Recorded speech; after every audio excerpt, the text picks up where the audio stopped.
Today, we'll determine which one of the protagonist's friends was simply the best. We'll compare their personalities, what they've done, and in the end, we'll decide which one of them was the most crucial.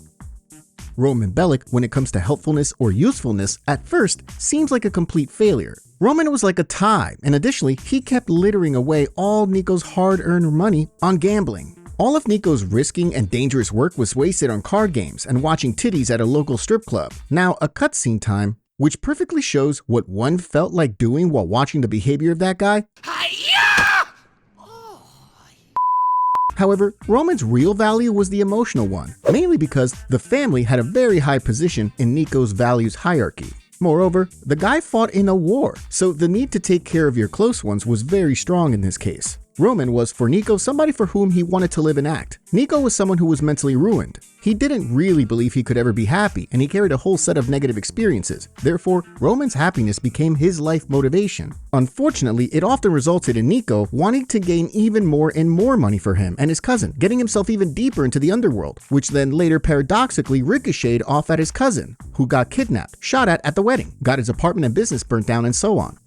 The only good to come out of it is that Nico could recognize the true value of Roman: loyalty. Despite all the bad things that Nico brought to his life, Roman, well, okay, he got sometimes hysterical, but ultimately, a thought never occurred to him to cut Nico off and remove him from his life. Eventually, he would always go back to his optimism and would try to be there for Nico and support him. And also, you can't underestimate what Roman did for Nico at the very beginning. After all, it was thanks to him that Nico could earn a few dollars and had a place to sleep. Sure, it stank of cess there. The floor was like an empire of cockroaches, and the legendary Stephanie, who sucks like a vacuum, was also missing. But that was better than nothing, and that was the choice Nico had at that moment.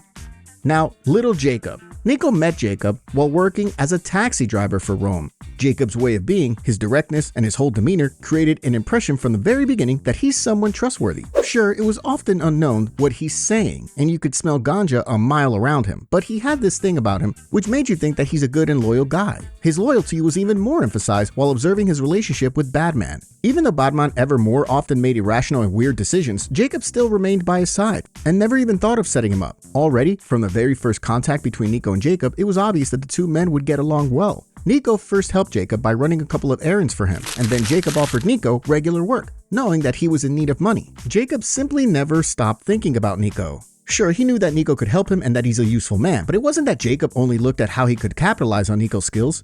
In the latter part of the story, despite the fact that Jacob wasn't exactly ever present, in fact, he was never present because he smoked so much ganja that you could never see him in all the smoke anyway, but what I was trying to say is that he never forgot about Nico, and he kept proving that Nico could count on him. He was the one to warn Nico about Dimitri's ambush, additionally offering to provide backup himself, just in case the meeting was indeed to go south. Jacob knew that this way he'd get the Russians pissed off at him, and yet he didn't leave his friend on his own, and that was out of his own initiative. He didn't only help him, but he was also always the one to calm Nico down whenever he'd lose his mind and composure due to the revenge thirst. He also warned Nico about Elisabetta after he'd found out that he started working for her. He wanted to make sure that Nico doesn't unnecessarily get on the wrong side of her. By the way, even the agency spies were able to recognize Jacob's value, and they weren't even in a direct relationship with Jacob. They were only watching him from the side. I'm obviously referring to the event which happened sometime after Nico's girlfriend had turned out to be a government spy. She'd said that Nico was not going to be arrested only because he could be useful to the people at the agency. At some point, the agency got Jacob himself to help Nico with the task, which shows that even they consider Jacob as trustworthy. So the agency, who was watching Jacob, noticed that he was someone they could involve because they recognized that he would do everything for Nico if the need was there. Later, when Nico began working for the mafia, Jacob kind of faded from the story. No wonder though. First, his connections probably didn't reach as far. And secondly, Nico didn't want to risk one of his friends' lives when there was no need for it. But the contact remained there, of course, since Jacob would regularly call Nico to go out for a pool game, or talk about some problems, or to provide Nico with some proper firepower at a discount. As if that weren't enough, Jacob also appeared at the end of the story where he played a crucial role. After Pegorino whacked that poor Katie at the wedding, Jacob decided to take matters into his own hands. He saw that Nico was mentally devastated. Therefore, Jacob alone tracked down Pegorino's people, and thanks to his determination, found out where that pasta-loving moron was hiding. It was thanks to him that Nico could eventually manage to track down Pegorino, and thanks to his escape plan that Nico could fulfill his vendetta. Loyal, helpful, intelligent, smart, and taking the initiative. That's a way to describe Jacob. Ken Rosenberg is a person of two faces. On one hand, a lawyer. Maybe not top-notch, but he knew his things, could make things happen, and he really could be useful at times. Gotta admit that. On the other hand, he was hysterical and could not control his emotion. But was that really such a big problem? And I would say not necessarily. Tommy, at the beginning of the story, found himself in a really bad situation. He owed his boss a lot of cash, which he had to recover on an unfamiliar ground. He knew no one and nothing. It was a real mess. The only person he knew in Vice City was Ken Rosenberg, who was also blamed for the failed transaction. Both men were deep in mud.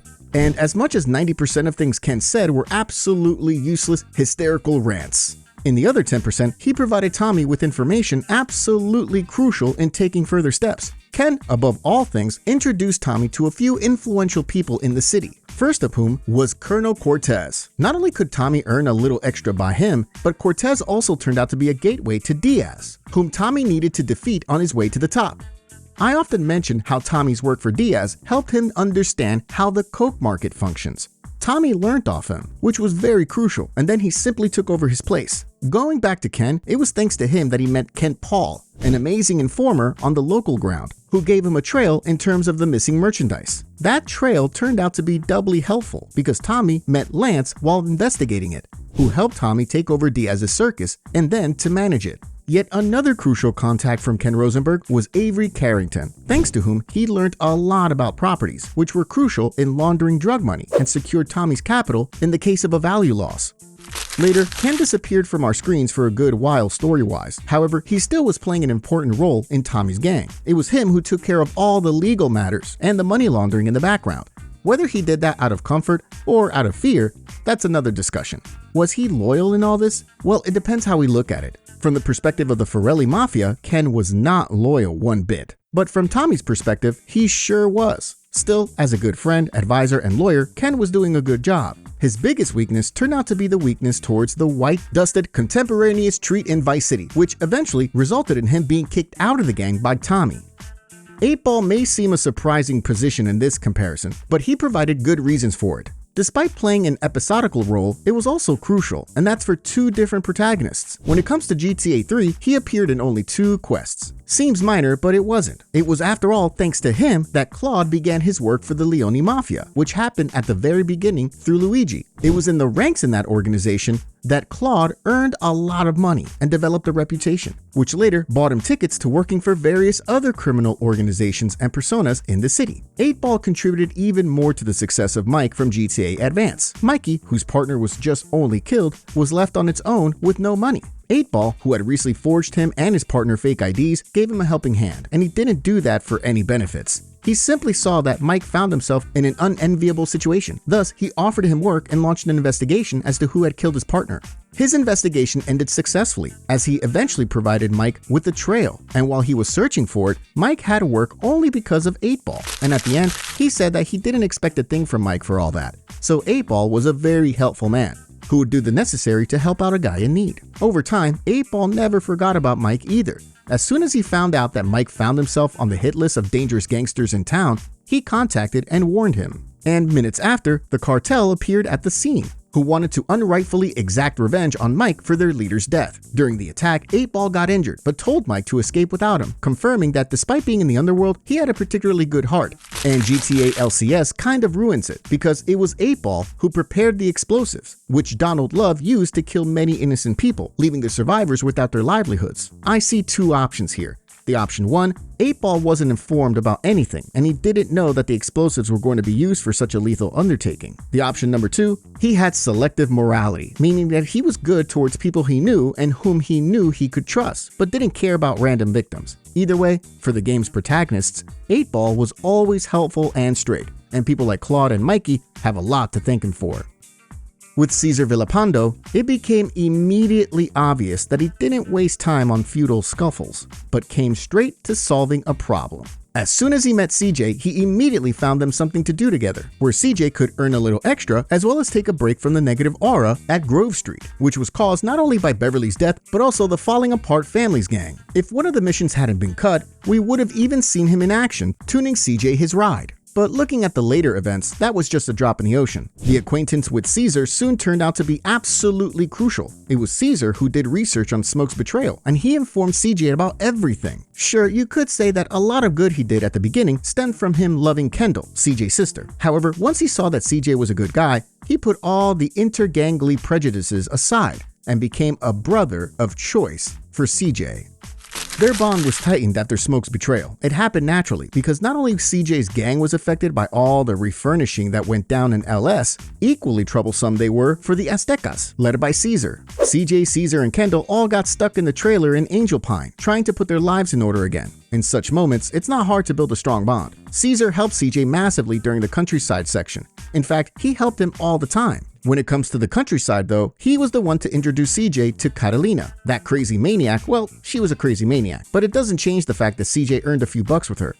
Additionally, there were the country races. There, the possibility of earning money and winning the garage in San Fierro, which thanks to Kendall soon became a strong financial column for CJ. And then, there were business contacts. It was on those races Caesar had told him about that CJ met Woozy, who became CJ's gateway to the more corporate side of the underworld. Woozy turned CJ into a millionaire. In the meantime, Caesar also kept working on the matter of Smoke's betrayal. He managed to acquire dates of certain deliveries between Smoke and his supplier. Caesar also found out about a serious meeting between Smoke's people and his supplier, from which the two gentlemen found out that Smoke was being supplied by the Loco Syndicate. Thanks to that information, CJ could infiltrate the organization, destroy it, and lead to the ultimate showdown at Pier 69. Where CJ got his revenge on Ryder. The help stacked up. Of course, it wasn't an easy moment for CJ. When Ryder died, CJ, as if he finally understood what actually went down, that his best homies from the block simply backstabbed him. Caesar's role was crucial even then, because it was him who remained by CJ's side and consoled him in the difficult moment.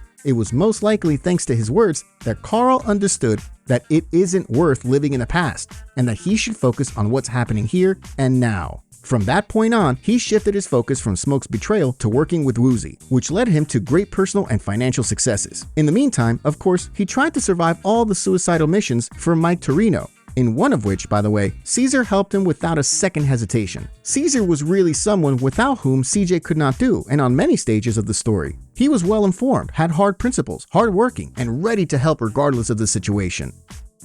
Lamar, for Franklin, was a bit like Roman for Nico. He caused more trouble than it was worth. Every now and then, he dragged Frank into shootouts, shady transactions, and ambushes. Franklin had enough of him throughout the majority of the story, but it was obvious that despite that, if something happened to that fool, it would have affected Franklin severely.